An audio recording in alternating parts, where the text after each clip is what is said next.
Hello, everyone. Welcome to Serve with Wisdom. On behalf of Amy and I, we're just delighted you've landed with us.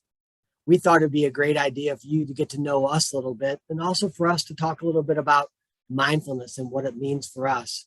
So we are going to have a question of the day, and we do so that we can be vulnerable with you and also that you can realize that we're not perfect and that there are times when our practice gets a little bit on, a little bit off, and that's just the joy of what we have every day.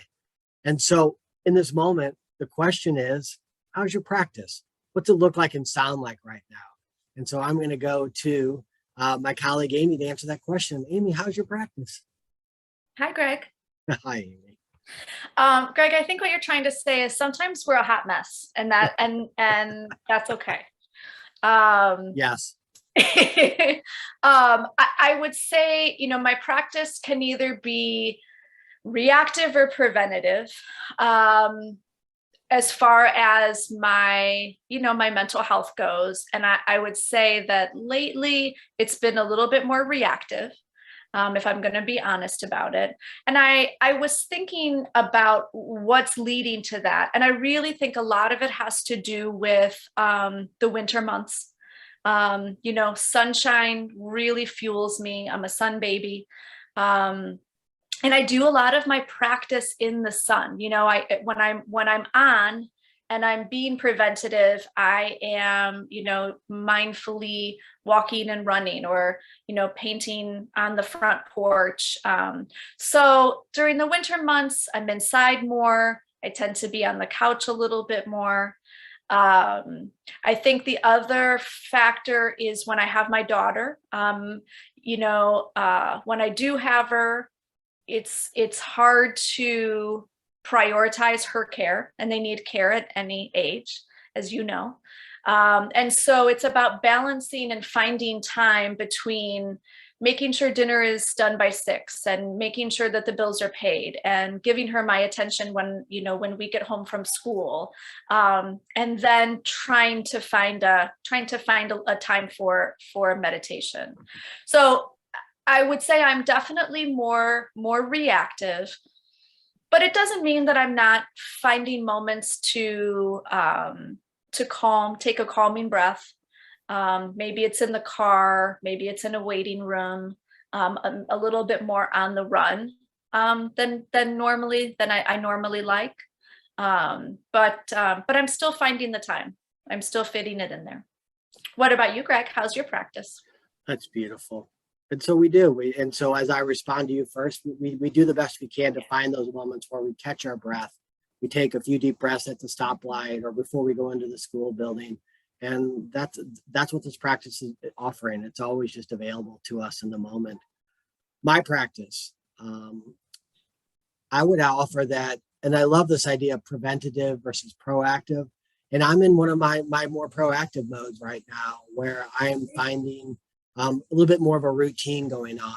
And it's almost a need for me right now to fit it in the morning. So right before I get ready to leave, I find my spot. Sometimes that's in my basement.